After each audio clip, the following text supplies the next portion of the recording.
Some ladies, the way they even dress to church, somebody is managing their Christian life. They come to church and the small life they have is taken from them. Are you here, somebody? He can't even concentrate in worship because everything you wear is so tight. Your underwear is showing under your cloth because everything is tight. You say it's fashion. Because they can wear it doesn't mean you can wear it. We are in this world, but we are not of this world. He said, come out from amongst them and be ye separate. You will stand out. Are you here, somebody? You can look classy without being seductive. Are you here, somebody? See mama, see my wife. They are fine, fine women. But they don't have to be naked to be fine. Bishop, you know America is the center of freedom. You know America, their philosophy of the country is land of the brave, land of the free. They believe in freedom more than in America. But yet, I've not seen their first lady be naked. With all that freedom. I've not seen any woman in politics, in leadership, in nakedness. Never seen it. So if they believe in freedom, why can't the first lady come with bra and pants? And say it's fashion. You can't be more free than America. You can't be more stylish than where they are creating the fashion. Their presidents still have sense. Are you here, somebody? So sex is the joining of two people. So he told them, that prophet told them, if you want to cause children of Israel, send naked girls amongst them. And the Bible said they sent naked girls amongst them. And before you know, they started committing fornication and adultery. And in one day, I think it's 70-something thousand people, or 40,000 people died in one day. People that they could not curse, they cursed themselves. And Satan is still using the same trick till tomorrow. One of my points is that sex doesn't hurt anybody. I will show you how it hurts people. Because that's what the devil tells you. It's just sex. No big deal. Come on, tell your neighbor it's a big deal. No, say it with confidence. Say it's a big deal. Sex is the joining of two people. That's where the marriage is. That's where what? The marriage is. Is the strongest bond between two people. Now, let me tell you something. Because I'm also a professional relationship coach. I'm certified with different boards and all that. And sometimes I have to teach in some places scientifically. I don't have to use scripture. Science is the one catching up with scripture. It's not scripture catching up with science. A lot of things scientists are writing, we have known it scripturally long ago. Is somebody getting what I'm saying? You know, there's madness, feminism madness everywhere, where some women are saying, oh, women should be like men. Science have known since that women cannot continue to work at the rate that men work. Because men are work-oriented, women are family-oriented. CNN released a report some months ago that more and more women are quitting work to go and stay in the family. That's CNN, and these are not born again. It's based on statistics. Are you hearing somebody? They found out that the chemical that is being released, when a woman and a man is chasing financial targets or hustling for work, the chemical being released in a man is testosterone. It makes him feel happier. So a man, that's why I see when men brag about work. They say, boy, I was in traffic for 3 days. I was traffic for 3 hours. The man will say, you're all good. Me, I sleep for office. Amongst men is a good thing, but because the chemical being released on them when they work hard, the chemical released on them makes them work harder. They're okay, they get pride from it. For women, it's opposite. When a woman is stressed at work, cortisol is being released in her. So that cortisol reduces her immune system. Kills her. You're literally killing her gradually. But the happy hormone that is released in a woman that makes her feel good is when she sees a baby. Oxytocin. So when she's breastfeeding, she's happy. That's why even when a woman goes to the hospital and other women see her baby, they don't know her from anywhere. They all surround her baby and say, baby. They are all happy to see baby. Men don't want to see baby. Science is just catching up, but scripture has been clear about it. The first thing God gave Adam was work. The first thing God gave Eve was a husband. So I could have told them from scripture. They don't need 10 years research to do that one. Are you here, somebody? So I can give you minimum, but no time, no need to waste your time. But science has found out that once two people have sex, an attachment has been formed. Science too have agreed that once two people have sex, there's an attachment. That's why the easiest person to have sex with is your ex. That's why if somebody has ever had sex with you before, you had someone before, it's very easy that if you are in the same environment, there's a high chance you will attract again. As people ask me, should I keep in touch with my ex? I say, are you okay? The person is your ex for a reason. Because most adultery thrives between ex. Like my wife was saying, old firewood they catch pass. Science has come to confirm that once you have sex with someone, there's a high chance. Because your body chemically has been trained to respond to that person. There are pathways that have been created in your brain. In fact, even if you smell the person's perfume, this science is catching up with scripture. Even if you smell the person's perfume, you will go back to feel the same way you used to feel. When you had emotions for that person, ordinarily smelling their perfume. Because you are technically joined to that person. If you're not careful about those attachments, it will continue forever. Some people call it soul ties. Too many people, you have joined with too many people. Are you here, somebody? So it's the strongest bond, it is the marriage, and it is the cutting of the covenants. This one is just point number one. Let me rush the remaining ones. Point number two. All sex is bad outside marriage. Or let me say this way. All sex outside marriage is bad. All sex outside marriage is what? Bad.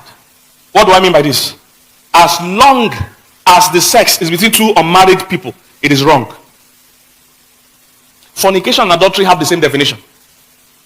Are you here, somebody? And even in scripture, if you see Galatians 5, where they talk about the works of the flesh, they are both mentioned side by side. I think Galatians 5:16. DJ, if you have, give me. He said, and the work of the flesh are these. DJ, if you have it, give me quickly. They are the same thing, especially in the eyes of God. Yeah, you go to verse 17. Or is it 19? I'm going to DJ. No. I want where they mention the works of the flesh. 19? DJ, find it yourself now. Thank you. It's 19. He said, now the works of the flesh are what? Manifest. Which are what? These. What's the number one there? What's the second one there? Because they are the same thing. Fornication is having sex with somebody you're not married to. Adultery is having sex with somebody you're not married to. When you are married.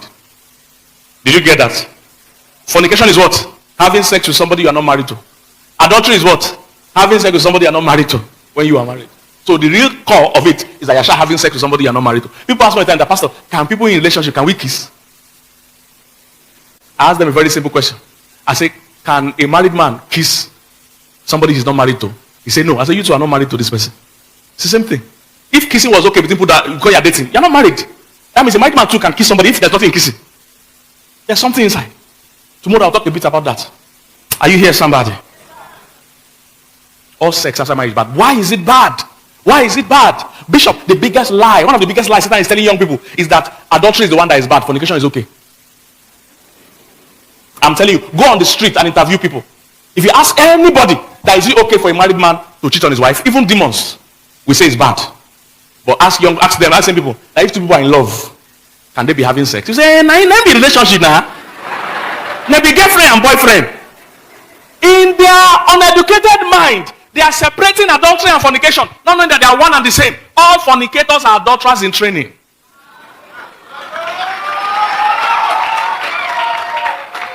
They are one and the same. Who is a fornicator? He's taking something that is not his own. Who is an adulterer? He's taking something that is not his own. You learn it from fornication. You learn adultery from fornication. It's rare to see somebody that was keeping themselves sexually as single to now be cheating in marriage. It's rare. It happens, but it's very rare. You learn adultery from fornication. So Satan has made many people believe. What you don't realize is that habits die hard. Habits don't disappear. Marriage doesn't change anybody. Many people think on the wedding day, once you say I do, something just hit your head. Boom, and you will just change. No, it's the same you. The same self-control you did not have when you were single is the same self-control you will not have when you are married. It's the same thing. A lizard that is not married will not become an alligator in marriage. It's the same thing that you are. If you didn't have self-control when you were single, marriage won't give you self-control. That is even one of the real blessings of keeping yourself sexually pure when you're single. You are developing self-control. If you can't manage self-control when you're single, it will be difficult to manage it in marriage. Many people think marriage stops sexual temptation. It doesn't. It even heightens it. In fact, you become more attractive. Especially for a man. You become more attractive. But women like what somebody else has. I'm not afraid of you, I'll tell you now. This is why I came from Lagos all the way. So I can't be shy. Women they like what another person is holding. Women don't like single men like that again. Somebody that nobody wants. The moment you say I have a girlfriend, I have a wife, that's what women want. So marriage doesn't stop sexual temptation. It even increases it. So if you didn't have self-control before marriage, it won't disappear inside marriage. You won't suddenly begin to have control. Again, me and my wife were also infidelity recovery specialists. So we help people that have had adultery in their marriage. 99.9% of the time. Most time when they're adultery in marriage, you find out that both of them were fornicating before they married. So I tell them, he's just cheating on you, but two of you were cheating on God. Imagine two armed robbers saying, let's be truthful. Integrity pays. Two armed robbers say, let's focus on integrity. Let this relationship be built on integrity. Two armed robbers. Two Yahoo boys say our foundation of this partnership should be integrity and trust. You are both thieves. So stop. If you are cheating with him now, he will cheat on you tomorrow. Many people are building foundations that can never last. You are building a foundation on God. This is why if you're a born again Christian, this message is not for everybody. If you're a born again Christian, you must understand the power of building the right foundation. If the foundation be destroyed, what can the righteous do? So see that what Pastor was saying. Fasting and prayer won't change your foundation. Imagine you have built a 3-story building, but they didn't do the foundation well. You say, let's hold hands and fast. To change the foundation. Say if the foundation be destroyed, even the righteous can't do anything about it. So don't build a faulty foundation with fornication. And you don't want to see adultery inside the marriage. Both of you are cheating on God together now. He will cheat on you tomorrow. You have taught him that there's no use to be holy. You have taught him there's no use to stand with integrity. Is somebody getting what I'm saying? So all sex outside marriage, you see, you are building the habit and the culture of sinning against God. The habit and the culture of not having the fear of God. The habit and the culture of taking what's not your own. That habit and culture won't disappear. In fact, you have built an appetite. You see, now that you are single, let me tell you, as a human being, this is why everything God tells us to do is for our good, not for his good. This message of not fornicating is not because of God. It won't affect God. If you fornicate 1,000,000 times, God will not be affected. Guess who will be affected? You. So he's telling us this to protect us. God knows how you were created. You were wired in a way that lifestyle forms a habit. And a habit now determines the lifestyle. So God knows that's how he wired you. Habits, you are created as a plain slate where you can be molded. So every action you take is molding something in you. The more you now do it, let me give you an example. How many of you remember, or if you have been in a place where you put a chair in a certain ground that is not strong, as long as that chair is there, shaking there, after a while you start seeing what? A hole. Where the leg is. Are you correct? Get what I'm saying? That's how you are as a human being. The first time they put the chair there was no hole. But as long as that thing continues, it will make an imprint. And even when you remove the chair, the hole will still be there. That's what happens to you. You are created to be affected by your actions. If you start to fornicate now, it becomes a part of your life. It forms inside you. So even when you want to stop, you find out it's hard to stop. Because you have built that culture. If you and your boyfriend now, you're having sex, you are used to stealing it. There's an Bible says stolen waters is sweet. There's a sweetness. How many of you have been frying plantain before? And before you serve food, you ate one. Which one is sweeter? The one you ate when you're frying it, or the one when they serve it on the plate? When you're frying it, it's very sweet. Stolen water is sweet. That's what the Bible confirms it. That stolen water is what? Sweet. But the damage of stolen water is that by the time they now serve the real food, they have stolen 3, 4, 5, 6. By the time they serve the food, everybody's enjoying the food. You're already full. This is why many people in their marriage, they are not happy in marriage. People ask me all the time, say, Pastor, I'm not enjoying sex in my marriage. I say, compared to what? Many unsatisfied people in marriage is because of past experience.